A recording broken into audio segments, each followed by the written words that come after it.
বলছে, এখানে বলছে কোনো একটা দলের মধ্যে কিছু লোক রয়েছে যারা বাংলা, হিন্দি এবং ইংরেজির মধ্যে যে কোনো একটি ভাষায় কথা বলতে পারে, কোনো না কোনো ভাষায় কথা বলে, এই তিনটে ল্যাঙ্গুয়েজের বাইরে অন্য কোনো ভাষা ইউজ করে না। তার মধ্যে 65 জন রয়েছে বাংলায়, 54 জন রয়েছে হিন্দিতে, 37 জন রয়েছে ইংরেজিতে কথা বলে, 31 জন বাংলা এবং হিন্দিতে কথা বলে, 17 জন হিন্দি এবং ইংরেজিতে কথা বলে, 18 জন বাংলা এবং ইংরেজিতে কথা বলে। দলের মধ্যে ম্যাক্সিমাম কতজন ছাত্র থাকতে পারে আর মিনিমাম কতজন ছাত্র থাকতে পারে সেটা বার করতে বলেছে। তাহলে আমরা কি করব? যারা বাংলায় কথা বলছে সেটাকে আমরা এ সেট ধরতে পারি, কিন্তু আমরা এখানে এ না ধরে বি ধরবো, যেহেতু বেঙ্গলি তো সেই কারণে আমরা বি ধরছি। যদি এরকমভাবে লেখো তাহলে তোমাদের বুঝতে সুবিধা হবে পরে। বাংলায় কথা বলে 65 জন, হিন্দিতে কথা বলে এটাকে আমরা এইচ ধরছি, এটা হচ্ছে 54 জন, আর ইংলিশে কথা বলে হচ্ছে 37 জন। 31 জন বাংলা এবং হিন্দিতে কথা বলে, তাহলে বি আর এইচ এর মধ্যে ইন্টারসেকশন করলে কত হচ্ছে? বি আর এইচ এর মধ্যে ইন্টারসেকশন করলে হয়ে যাচ্ছে 31। আবার 17 জন হিন্দি এবং ইংরেজিতে কথা বলে,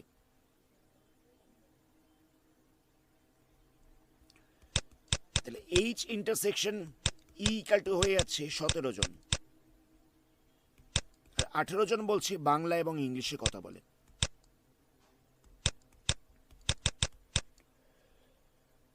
তো বলছে দলে ক্ষুদ্রতম এবং বৃহত্তম ছাত্র সংখ্যা কত হবে? তাহলে আমরা কি করব? আমরা প্রথমে বি ইউনিয়ন এইচ ইউনিয়ন ই বার করছি, তাহলে এটা কত হবে? এটা ইকাল টু হয়ে যাবে B plus H plus E minus B intersection H minus H intersection E minus দিয়ে বসবে বি ইন্টারসেকশন ই,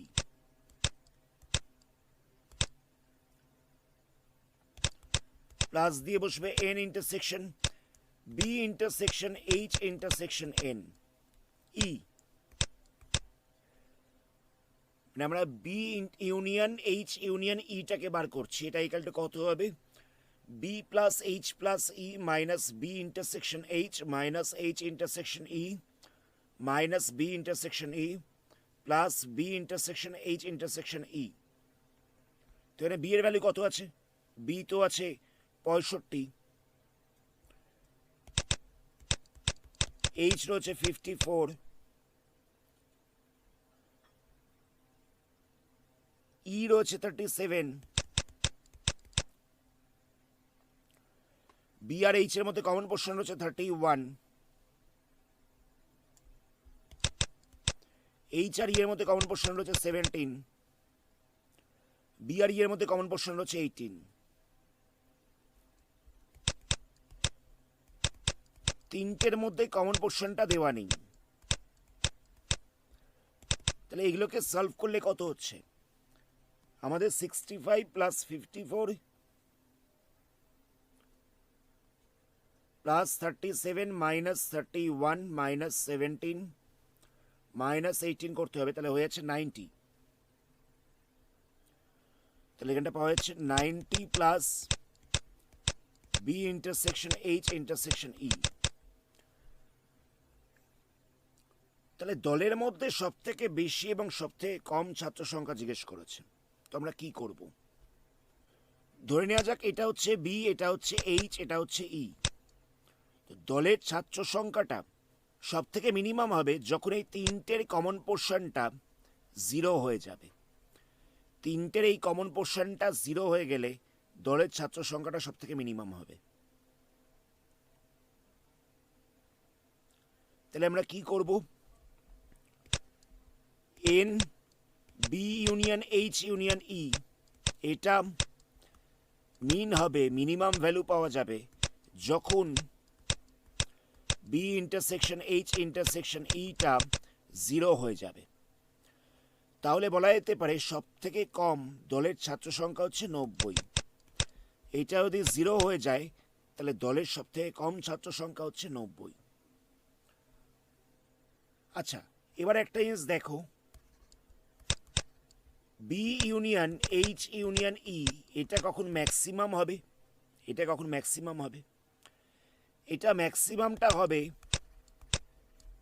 যখন বি ইন্টারসেকশন এইচ ইন্টারসেকশন ইটা 0 না হয়ে অন্য কোনো সংখ্যা হচ্ছে। তো এটা কত হতে পারে? আমরা বি ইন্টারসেকশন এইচটা কত পেয়ে গেছি? আমরা বি ইন্টারসেকশন এইচ পেয়ে গেছিলাম 31।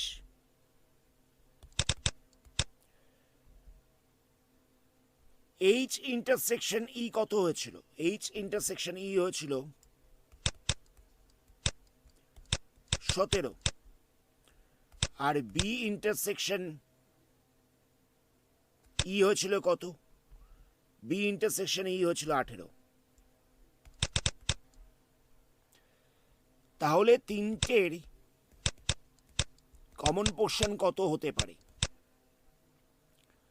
তিনটের কমন পোর্শন হতে পারে 17। তিনটের কমন পোর্শন 17 হতে পারে। দেখো, তিনটের কমন পোর্শন কিন্তু 31 হবে না। বলো কেন হবে না?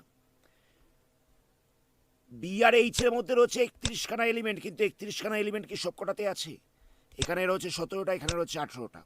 তাহলে তিনটের কমন পোর্শন কি করে 31 হবে? একটাতে রয়েছে 17, একটাতে রয়েছে 18। সম্ভব নয় 31 হওয়া। তাহলে তিনটের কমন পোর্শন কি 18 হতে পারে?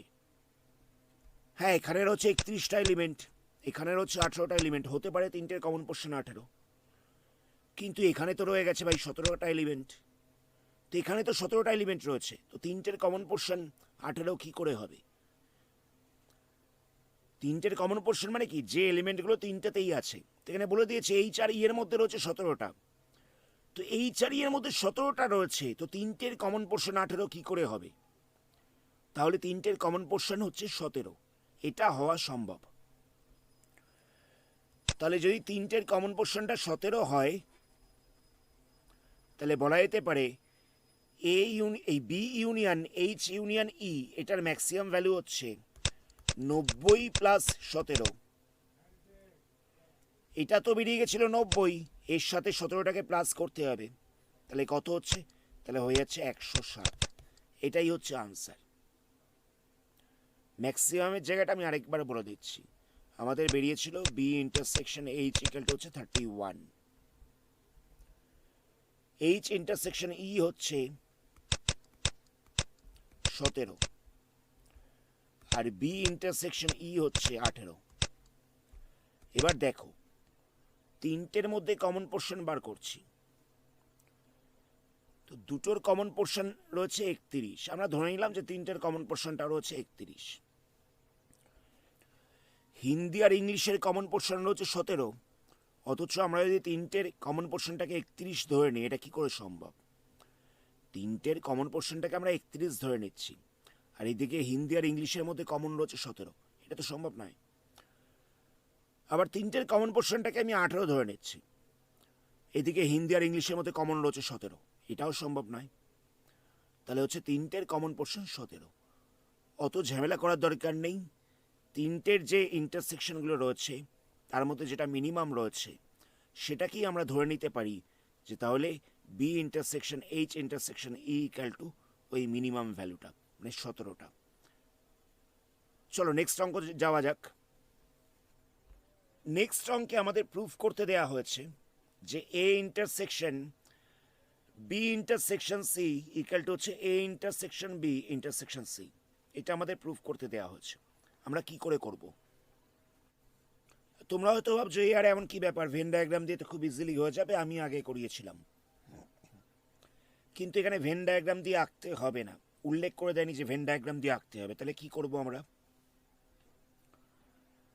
আমরা ধরে নিচ্ছি এক্স একটা এলিমেন্ট, সেই এলিমেন্টটা রয়েছে কার মধ্যে? এই সেটটার মধ্যে রয়েছে। এই সিম্বলটার মানে হচ্ছে বিলংস টু, মানে তুমি ইন্ডিয়া থেকে বিলং করো, তোমার নাম ধরো XYZ, তাহলে লিখতে পারি XYZ বিলংস টু ইন্ডিয়া। সেটাই এক্স বিলংস টু এই সেটটা। তো এটার মানেটা কি? এটার মানেটা হচ্ছে X belongs to A or X belongs to B union C. এর মানেটা হচ্ছে এটাই, এ আর বি এর মানে দুখানা সেট তাদের ইউনিয়নে আছে, দুখানা সেট তাদের ইউনিয়নে আছে, এক্সটা তাদের ইউনিয়নে আছে। তার মানেটা কি? হয় এক্সটা এই সেটের মধ্যে আছে অথবা এক্সটা এই সেটের মধ্যে আছে, তবেই তাদের ইউনিয়নের মধ্যে এসছে। তাই আমি এরকমভাবে লিখেছি X belongs to A or X belongs to B union C. এটা হচ্ছে অরের সিম্বল। এটার মানেটা কি? এক্স বিলংস টু এ, এটা যেরকম ছিল সেরকম রইল। X belongs to B union C, এখানেও আবার বি ইউনিয়ন সি রয়েছে, আবার এটাকে সেপারেট করে দেবো X belongs to B or X belongs to C. হয় বি এর মধ্যে রয়েছে নয় সি এর মধ্যে রয়েছে, তাই ইউনিয়নে আছে। নেক্সট আমরা কি করব? এই দুটোকে একটা ব্র্যাকেটের মধ্যে রাখছি।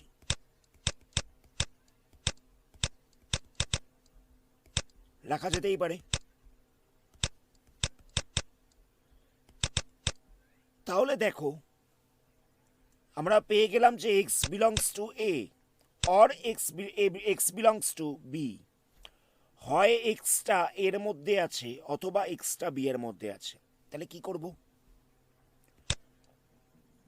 হয় এর মধ্যে আছে নয় বি এর মধ্যে আছে, তাহলে অবশ্যই ইউনিয়নের মধ্যে থাকবে।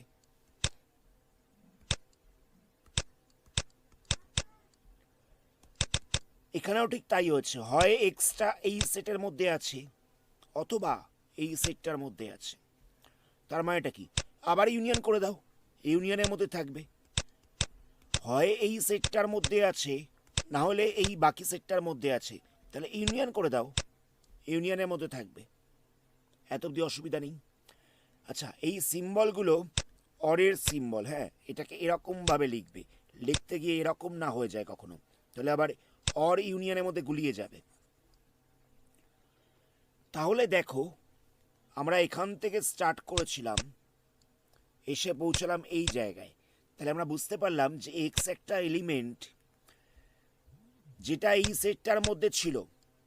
আমরা এটা প্রমাণ করতে পারলাম যে এক্সটা এই সেটের মধ্যেও রয়েছে। তো এখান থেকে কি বোঝা যায়? এখান থেকে বোঝা যায় A union B union C is a subset of A union B union C. জায়গাটা বোঝো, হঠাৎ করে সাবসেট কোত্থেকে চলে এলো? আমরা দেখতে পাচ্ছি যে এ একটা সেট রয়েছে, বি আরেকটা সেট রয়েছে। আমি এক্সাম্পল দেওয়ার জন্য এরকমভাবে বলছি। আমি দেখলাম এ সেট থেকে একটা এলিমেন্ট নিলাম, নিয়ে দেখলাম সেটা বি সেটের মধ্যেও রয়েছে। তাহলে আমি এখান থেকে কি বলতে পারি? এখান থেকে আমি বলতে পারি যে এরকম হতে পারে যে এ সেটের সবকটা এলিমেন্টই বি এর মধ্যে রয়েছে। মানে সেটটা এরকমভাবে রয়েছে, বি সেট তার মধ্যে একটা সাবসেট হচ্ছে এ, মানে এ সেটের সবকটা এলিমেন্ট বি সেটের মধ্যে রয়েছে। তো এখান থেকে এটা প্রমাণিত হয় না যে বি সেটের সবকটা এলিমেন্টও এর মধ্যে রয়েছে। আমি এ থেকে একটা এলিমেন্টকে তুললাম, সেটা দেখলাম যে বি সেটের মধ্যে রয়েছে। এখান থেকে কি প্রমাণিত হয়?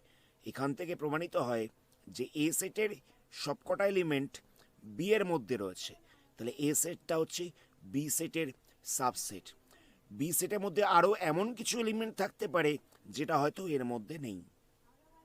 কথাটা বুঝতে পারলে? যদি কোনো জায়গায় অসুবিধা হয় ভিডিওটাকে একবার ব্যাক করে দেখে নিও। নেক্সট আমরা কি করব? নেক্সট আমরা এখান থেকে কাজ শুরু করব।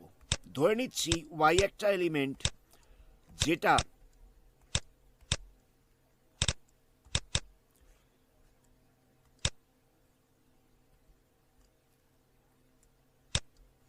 এই সেটটার মধ্যে রয়েছে, এই সেটটার মধ্যে রয়েছে। তাহলে আমরা এখান থেকে কি করতে পারি? আমরা এখান থেকে লিখতে পারি y belongs to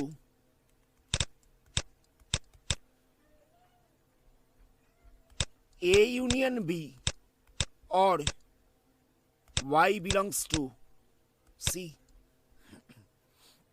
এটা লেখা যায়। ইউনিয়নের মধ্যে ছিল, তার মানে এটা কি, হয় এটার মধ্যে আছে অথবা এটার মধ্যে রয়েছে। যখনই এই অথবা কথাটা চলে আসবে তখনই আমরা অল লিখে দেব। এখানেও ইউনিয়ন রয়েছে, তাহলে কি করব, সেম করছি, এর মধ্যে আছে অথবা বি এর মধ্যে আছে, বাকি পোর্শনটা যা ছিল তাই রাখলাম।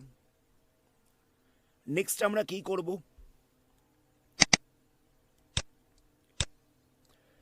আমরা এটাকে নেক্সট পেজে করছি। আমাদের বেরিয়ে গেল যে y belongs to A or y belongs to B or y belongs to C। Next স্টেপে আমরা এই দুটোকে ব্র্যাকেটের মধ্যে রাখতেই পারি। তো এখান থেকে আমি কি লিখতে পারি, y belongs to A or y belongs to B union C। ওয়াইটা বি এর মধ্যে রয়েছে অথবা সি এর মধ্যে রয়েছে, বি এর মধ্যে আছে অথবা সি এর মধ্যে আছে, তাহলে ইউনিয়নে তো থাকবেই। ঠিক একই ঘটনা পরের বারেও ঘটছে, তাহলে আমি লিখতে পারি যে Y belongs to A union B union C. এবার দেখো আমি এখান থেকে স্টার্ট করেছিলাম, আমরা এসে পৌঁছলাম এখানে, তাহলে আমরা বলতে পারি এই সেটটা এই সেটের একটা সাবসেট, তাহলে আমরা লিখতে পারি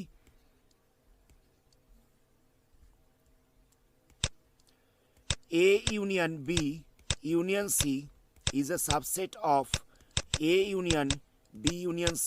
এত অব্দি অসুবিধা নেই। তাহলে এবার আমরা কি করব, প্রথমবারে আমরা দেখলাম এ সেটটা বি সেটের একটা সাবসেট, দ্বিতীয়বারে আবার দেখছি বি সেটটা এ সেটের সাবসেট। এটাই কখনো হওয়া সম্ভব? বি এর মধ্যে এ রয়েছে আবার এর মধ্যে বি রয়েছে, এটা তো হওয়া সম্ভব নয়। এটা সম্ভব হবে তখনই যখন এ সেটটা আর বি সেটটা পুরোপুরি ইকুয়াল হয়ে যাবে। তখন আমরা বলতে পারি যে এর মধ্যে যেমন বিও রয়েছে তেমন এও রয়েছে। আমি প্রথমবারে দেখলাম যে বি এর মধ্যে এ রয়েছে, A is a subset of B. আবার দ্বিতীয়বারে দেখলাম B is a subset of A, এর মধ্যে বি রয়েছে। বি এর মধ্যে এ রয়েছে, এর মধ্যে বি রয়েছে। সম্ভব নয় এটা, এটা তখনই সম্ভব হবে যখন এ আর বি ইকুয়াল হয়ে যাবে। অতএব আমরা বলতে পারি যে এই দুটো সেট ইকুয়াল।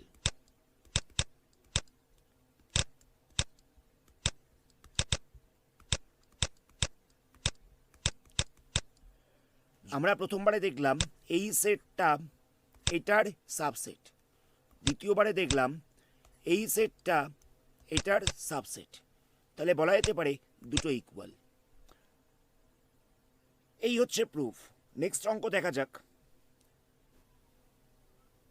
নেক্সট আমাদের প্রুফ করতে হবে A intersection B intersection C equal to A intersection B intersection C. একই রকম ভাবে করব, আমি তোমাদের কয়েকটা শর্টকাট বলে দেবো এখানে।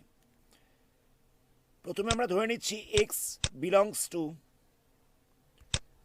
এ ইন্টারসেকশন বি ইন্টারসেকশন সি। আচ্ছা, এখানে কিন্তু ইকুয়াল দিলে হবে না, এখানটা এরকম ভাবেই সিম্বলটা দিতে হবে, মানে দ্যাট ইমপ্লাইজ। ইকুয়াল দিলে হবে না কিন্তু। তো এটার মানেটা কি, এক্সটা এটার মধ্যে রয়েছে, এর মানেটা কি, ধরে নেওয়া যাক এক্স একটা এলিমেন্ট, সেটা রয়েছে এ ইন্টারসেকশন বি এর মধ্যে। কমন পোর্শনটায় রয়েছে, তার মানেটা হচ্ছে এ তেও রয়েছে আর বি তেও রয়েছে, এ তেও রয়েছে এবং বি তেও রয়েছে, তবেই সেটা কমন পোর্শনটায় রয়েছে। ঠিক একই রকম ভাবে দুটোর কমন পোর্শনটায় রয়েছে, তার মানেটা কি, এ তেও রয়েছে এবং বি তেও রয়েছে। যেহেতু কমনটায় রয়েছে তাহলে আমরা বলতে পারি যে এ তেও রয়েছে বি তেও রয়েছে। নেক্সট আমরা কি করছি, একই রকম ভাবে করছি, এক্স বিলংস টু এ এবং X belongs to B intersection C বলেছিল, তার মানে এটা কি বিতেও আছে এবং সিতেও রয়েছে, তবেই কমন পোর্শনটা এসছে। যখন ইউনিয়নে থাকবে দেখব তখন আমরা বলতে পারি হয় বিতে রয়েছে না হয় সিতে রয়েছে, তাই ইউনিয়নে এসছে। আর যখন দেখব যে ইন্টারসেকশনে রয়েছে তখন আমরা লিখবো অ্যান্ড। ইন্টারসেকশনে থাকা মানে হচ্ছে বিতেও রয়েছে এবং সিতেও রয়েছে, তবেই ইন্টারসেকশনে এসছে, কমনে এসছে। নেক্সট স্টেপে আমরা কি করব,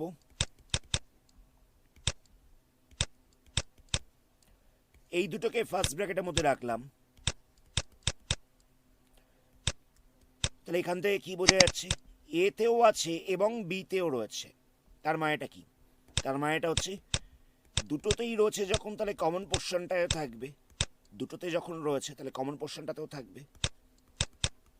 একই রকমভাবে এক্সট্রা এখানেও রয়েছে এখানেও রয়েছে, তার মানেটা কি দুটোতেই আছে, তাহলে এক্সট্রা কমন পোর্শনটাতে থাকবে, মানে ইন্টারসেকশনটাতে থাকবে। কথাটা বুঝতে পারলে?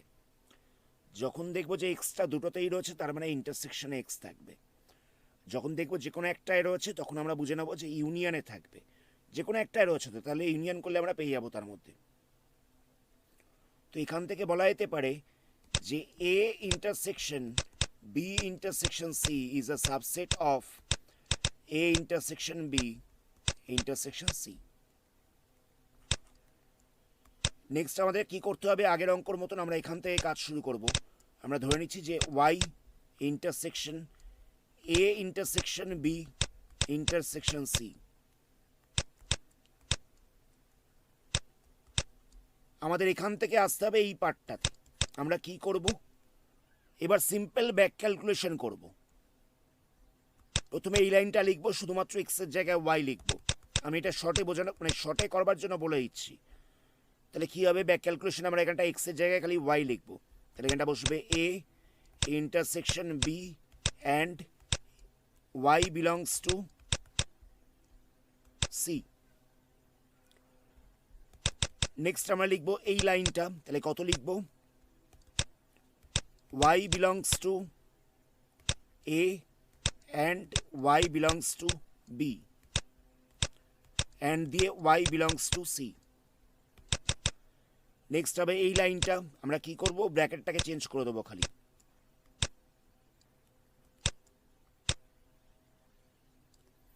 তাহলে এটা লিখবো Y belongs to A and Y belongs to B and Y belongs to C. Next আমরা করবো এই লাইনটা, তাহলে লেখা যেতে পারে Y belongs to A and Y belongs to B intersection C. তাহলে আমরা লিখতে পারি y belongs to a intersection b intersection c। মানে আমরা যদি একটা পার্ট করে নিতে পারি, আমরা আরেকটা পার্ট পুরোপুরি ব্যাক ক্যালকুলেশন করব, শুধুমাত্র এক্স এর জায়গায় ওয়াই লিখব। এতে তোমাদের পরীক্ষার সময় টাইমটাও কিছুটা বাঁচবে। লাস্টে কি লিখে দেবো, লাস্টে লিখবো যে এটা সাবসেট অফ এটা। তাহলে লিখবো যে A intersection B intersection C is a subset of A intersection B intersection C। তাই লেখা যেতে পারে A intersection B intersection C equal to A intersection B intersection C। এটাই আমাদের প্রুফ করতে দেওয়া হয়েছিল। নেক্সট কোশ্চেন দেখা যাক। এখানে আমাদের প্রুফ করতে দেওয়া হচ্ছে A union B intersection C equal to হচ্ছে A union B intersection A union C. তাহলে আমরা কি করব, একই রকম প্রসিডিওর। প্রথমটায় আমরা ধরে নিচ্ছি যে X belongs to A union B intersection C. তাহলে কত হবে, এক্স বিলংস টু এ হবে, ইউনিয়নের মধ্যে রয়েছে, তার মানেটা কি অর বসবে, হয় এক্সট্রা এই সেটের মধ্যে রয়েছে অথবা এর মধ্যে রয়েছে, তাই ইউনিয়নের মধ্যে এসছে। এটা অল লিখলাম, X belongs to B union C B intersection C. Next স্টেপে আমরা কি করব, ইন্টারসেকশনের মধ্যে রয়েছে, তার মানেটা কি দুটোর মধ্যেই আছে, তাহলে এখানে অ্যান্ড বসবে। ইন্টারসেকশনের মধ্যে আছে মানেটা কি দুটোর মধ্যেই আছে, তাহলে আমরা অ্যান্ড লিখবো যে বিতেও আছে এবং সিতেও রয়েছে। নেক্সট আমরা কি করব, তোমাদের বোঝবার সুবিধার জন্য আমরা একটা টার্ম ইউজ করছি, বোঝবার সুবিধার জন্যই বলছি। বীজগণিতে যেরকমভাবে মাল্টিপ্লাই করে ঠিক সেরকমভাবে মাল্টিপ্লাই করব। অ্যাকচুয়ালি এটা কিন্তু মাল্টিপ্লাই নয়, তোমাদের বোঝার জন্যই বললাম। একবার এটার সাথে এটাকে লিখবো, আরেকবার এটার সাথে এটাকে লিখবো। কি হবে, X belongs to A or X belongs to B, এই দুটো মাল্টিপ্লাই করা হয়ে গেছে। মাঝখানে কোন সাইন বসবে, মাঝখানে বসবে এটা, X belongs to A or X belongs to C. বোঝার সুবিধার জন্য টার্ম বলেছি, টার্মটা পরে ইউজ করো না। আচ্ছা এবার দেখো, এক্স এর মধ্যে আছে অথবা বি এর মধ্যে আছে, ইউনিয়নে তো থাকবে, তাহলে হয় এতে আছে নয় বিতে আছে, তার মানেটা কি ইউনিয়নে থাকবে। এখানেও দেখো হয় এতে আছে নয় সিতে আছে, তাহলে ইউনিয়নে থাকবে। এখানেও আছে এবং এখানেও আছে, তার মানেটা কি ইন্টারসেকশনে থাকবে। তাহলে আমরা এখানটা ইন্টারসেকশন লিখে দেবো। তাহলে লেখা যেতে পারে যে এই সেটটা হচ্ছে এই সেটটার সাবসেট। তাহলে আমরা কি করব, A union B intersection C is a subset of A intersection B, A union B intersection A union C, subset বলে আমরা লিখে দিলাম। বাকিটা তো সবাই পারবে করতে। কি হবে, পুরো ব্যাক ক্যালকুলেশন ওয়াই দিয়ে করবো, খালি এক্সের জায়গায় ওয়াই লিখবো। ওয়াই বিলংস টু, এখান থেকে স্টার্ট করলাম, A union B intersection A union C, Y belongs to A union B, এখানটায় বসবে and Y belongs to A union C. Next হবে এই লাইনটা, এটা লিখবো Y belongs to A or Y belongs to B, y belongs to A or y belongs to C. Next হবে এই লাইনটা, y belongs to A, এখানটা বসবে or y belongs to B and y belongs to C। সোজা হিসাবে এখানে বলছি common নেওয়া হচ্ছে, এই পার্টটায় কমন নেওয়া হচ্ছে। এখানে কিন্তু কমন নেওয়া এই টার্মটাকে ইউজ করা যায় না, এই যে মাল্টিপ্লাই করা বা কমন নেওয়া, আমি তোমাদের বোঝানোর জন্য বলছি। দেখো দেখে বোঝা যাচ্ছে এটা কমন নেওয়া যাবে। ধরে নাও কমন নেওয়া হচ্ছে, তাহলে কত পড়ে থাকবে, এটা পড়ে থাকবে, এই সাইনটা পড়ে থাকবে, আর এটা পড়ে থাকবে, সেটাই হচ্ছে এখানে। নেক্সট আমরা কি করব, এই লাইনটা লিখে দেবো, y belongs to A and y belongs to B intersection C। তাহলে কত হবে, y belongs to A union B intersection C। তাহলে আমরা বলতে পারি যে এই জিনিসটা এটার সাবসেট। তাহলে কত হবে, A union B intersection A union C is a subset of A union B intersection C। তাহলে আমরা বলতে পারি যে A union B intersection C equal to হচ্ছে A union B intersection A union C। এটাই আমাদের প্রুফ করতে দেওয়া হয়েছিল। নেক্সট এই অঙ্কটা তোমরা নিজেরা করার চেষ্টা করো, এটা তোমাদের হোম টাস্ক রইল। যদি করতে না পারো তাহলে কমেন্ট সেকশনে জানিও, আমি তাহলে নেক্সট ভিডিওতে এটাকে নিয়ে আলোচনা করব। আজকের ভিডিওটা আমরা এখানেই স্টপ করছি। ভিডিওটা ভালো লাগলে ভিডিওটাকে লাইক করো, আর চ্যানেল নতুন হলে চ্যানেলটাকে সাবস্ক্রাইব করো। ধন্যবাদ।